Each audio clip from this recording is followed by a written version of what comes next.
tout le monde.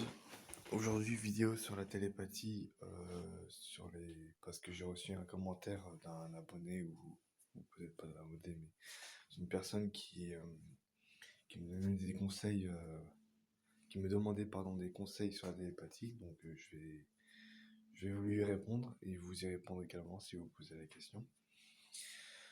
Donc déjà sur la télépathie, je vous ai pas tout dévoilé. Parce que, en fait, avec la télépathie, on peut non seulement communiquer de esprit à esprit, mais on peut aussi faire agir quelqu'un à son insu.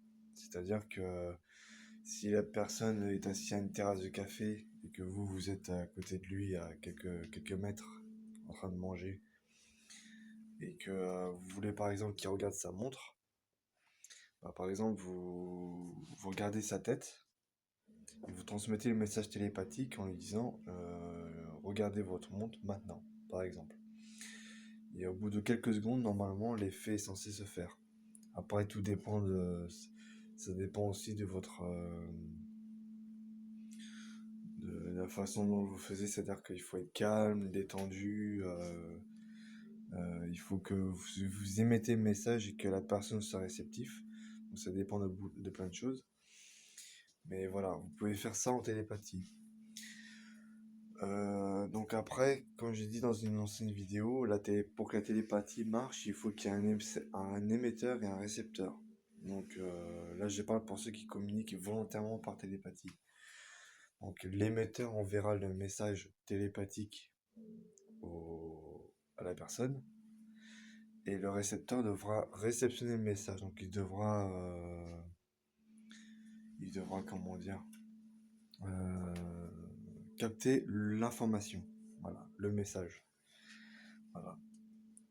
Et pour que ça marche, il faut que les deux personnes soient en état cérébral alpha, donc il faut qu'ils soient tous les deux détendus et calmes.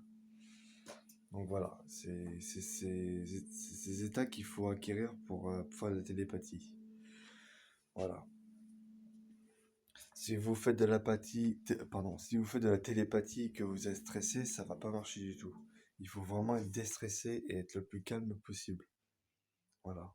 Et le plus détendu possible également. Voilà. Donc, voilà comment la télépathie est mise en pratique.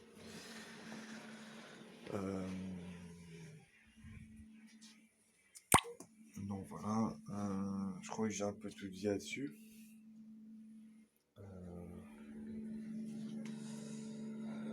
Donc voilà, j'ai rien à dire d'autre. Voilà, donc déjà si vous faites ça, le conseil que je peux vous donner pour faire, si vous débutez en télépathie, c'est de prendre des cartes Zener. C'est prendre des cartes comme ça. Donc ça, vous le trouvez facilement dans le marché, hein. Je pense que ça doit pas être bien compliqué d'en trouver. Voilà, vous prenez des cartes comme ça. Voilà, avec des symboles différents. Et le but, c'est que par exemple, vous prenez une carte, vous la regardez, et votre partenaire d'en face doit essayer de la deviner. Donc voilà, vous regardez la carte et vous, comme j'ai dit, vous appliquez la méthode que j'ai dit.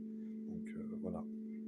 Voilà, donc avec les cartes Zener, vous pouvez déjà faire un bon pas en avant en télépathie. C'est même très conseillé pour les débutants.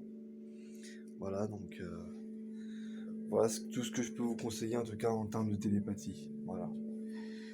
Bon voilà, c'est tout pour cette vidéo.